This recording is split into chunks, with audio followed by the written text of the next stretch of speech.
सभी विद्यार्थियों का हमारे YouTube channel SSS education centre में सादर स्वागत है। इसके पूर्व में जो वीडियो डाला गया उसमें महाराज भोज से संबंधित भोजस्योदार्यम पाठ के प्रारंभ का गद्यांश, उसका अनुवाद पढ़ाया गया था, जिसमें अगले वीडियो में कहा गया था कि आगे का जो पाठन है अगले वीडियो में होगा। तो अब अगला वीडियो आपके सामने है। जब पिछली घटना थी, महाराज भोज ने एक कवि से जो रोने लगा तो रोने का कारण पूछा। त्वम किम रोदिसी, जब पूछा तो कवि महाराज भोज को अपने रोने का कारण बताता है। अपनी अपनी पुस्तक में अवलोकन करिए, पाठ खुला होना चाहिए। यद्यपि बोर्ड में पाठ लिखा हुआ है जो पढ़ना है, फिर भी यदि पुस्तक खुली हुई सामने रखी है तो उससे ज़्यादा सहयोग मिलेगा। समय कम है, बोर्ड परीक्षा नज़दीक हैं, ध्यानपूर्वक पढ़िए। और यदि कहीं कोई परेशानी आ रही हो तो कमेंट में लिखिए, तो मैं पुनः उस पर विचार करूँगा। देखिए, फिर कवि ने बताया, अय लाजानुच्चैः, लाजान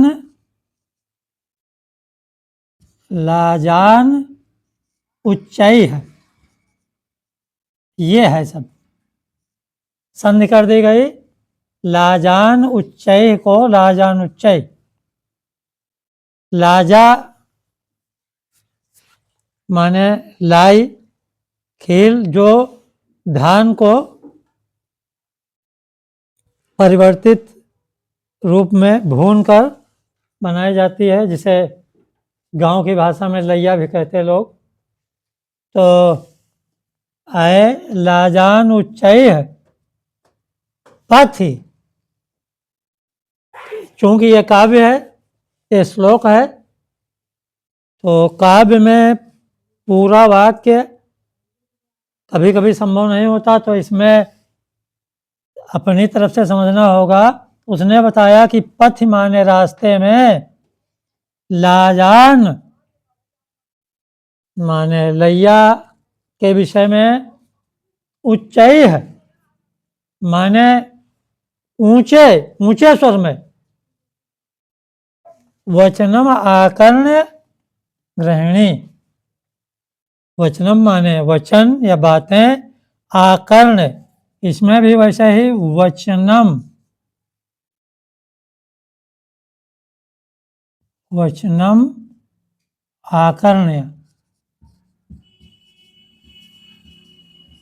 ये है वचनम आकर्ण्य, संधि की गई है। आकर्ण्य माने सुन करके, वचनम माने वचनों को, बातों को, पथ माने रास्ते में, गृहिणी माने पत्नी, उच्चैः माने उच्च स्वर में, लाजा माने लाई या खील। कभी बताता है कि कोई विक्रेता आया होगा, रास्ते में ऊंचे स्वर में उसने आवाज लगाई, लाई बेच रहा, आवाज लगाकर लाई ले लो, ऐसे कुछ उसने कहा होगा ऊंचे स्वर में। तो रास्ते में लाई बेचने वाले का ऊंचा स्वर सुन करके मेरी गृहिणी माने पत्नी ने शिशोः कर्णौ यत्नात् सुपिहितवती, शिशोः माने बच्चे के, शिशु के, कर्णौ कर्णः कर्णौ दोनों कान, बच्चे के शिशु के दोनों कान, यत्नात् यत्न पूर्वक, यत्न से, सुपिहितवती बंद कर लिए, उस दीन वदना माने दीन मुख वाली उस दीन मुख वाली अर्थात दयनीय स्थिति वाली मेरी पत्नी ने बच्चे के दोनों कान यत्नपूर्वक बंद कर लिए। क्यों बंद कर लिए? जिससे वो ये न सुने। अगर बच्चा सुन लेगा कि कोई विक्रेता लाई बेच रहा है तो लाई के लिए मचलेगा लाई खरीदने को, और वहाँ निर्धनता है, लाई खरीदने के लिए पैसे नहीं है। उन समस्याओं को संक्षिप्त में बता रहा कवि महाराज भोज से कि मेरी पत्नी ने यत्न पूर्वक बच्चे के दोनों कान बंद कर लिए।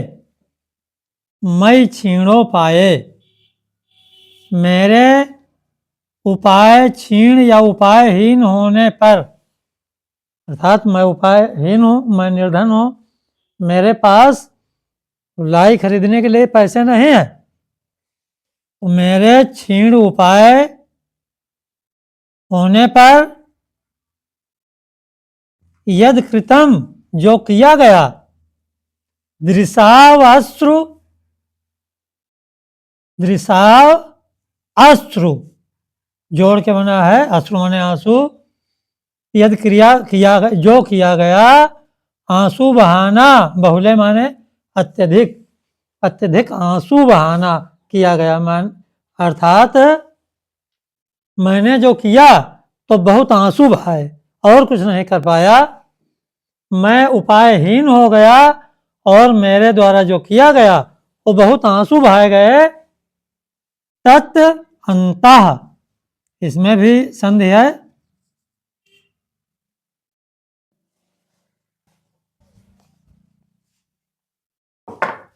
तत् तत्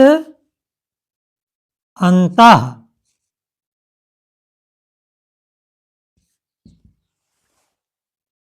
तत् माने उसके बाद, उसके पश्चात, या तब अंतः शल्यम में मुझे आंतरिक कष्ट हुआ। कुछ अध्यापक पढ़ाते हैं कि अंतर में शल्य माने कांटा चुभ गया, तो वो तो अन्योक्ति हो गई। कांटा चुभने का मतलब वो जो कष्ट हुआ, अंतः शल्य, शल्य पीड़ा कष्ट, आंतरिक रूप से या हृदय में बड़ी पीड़ा हुई, कष्ट हुआ, चुभन हुई, क्योंकि बच्चे की इच्छा पूरी नहीं कर सका। और आगे राजा से, महाराज भोज से कवि कहता है, त्वम असि, त्वम असि, त्वम असि, असि माने हो, असि माने तलवार भी होती, तुम ही हो, तुम ही हो पुनरुद्धर्तुम उचिता।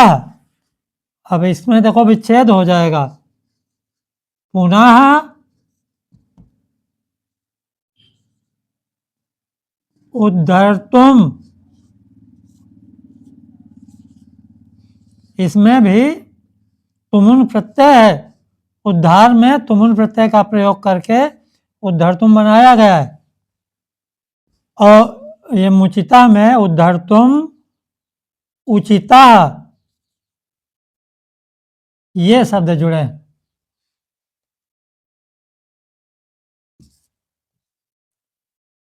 तो बताया कि तुम्हें ही उद्धार करने के लिए उचित है। उद्धर्तुम, तुमुन प्रत्यय लगा है तो इसका हिंदी में अर्थ के लिए हो जाता है। इसे पठितुम पढ़ने के लिए, दृष्टुम देखने के लिए। तो राजा से कहता है तुम्हें ही उद्धार करने के लिए उचित है, अर्थात तुम ही मेरा इस समस्या से उद्धार कर सकते हो।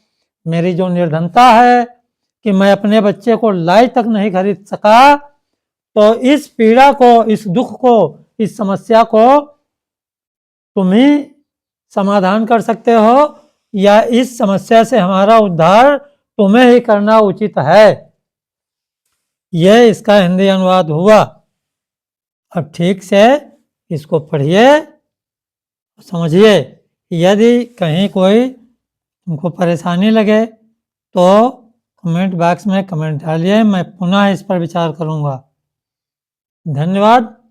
अब इसी तरह छोटे छोटे वीडियोज बना के डालूंगा जिससे जिसको पढ़ो वो तुम्हारी समझ में आ जाए। अब इसके बाद तुरंत अगला वीडियो फिर राजा ने क्या किया वो जल्दी ही आपके फ़ोन पर आ जाएगा। आप ये जो चैनल है इसको सब्सक्राइब कर लें, और यदि तुम्हारा कोई खास साथी या किसी बालिका की सहेली हो तो शेयर भी कर सकते हो। और समय कम है, मैं कोशिश करूँगा कि अच्छे से अच्छे तरीके से सरल ढंग से पढ़ाएं जिससे परीक्षा में तुम्हें ये कोई भी पढ़ाया हुआ पाठ आए तो उसको सरलतम ढंग से उसका अनुवाद कर सको। धन्यवाद।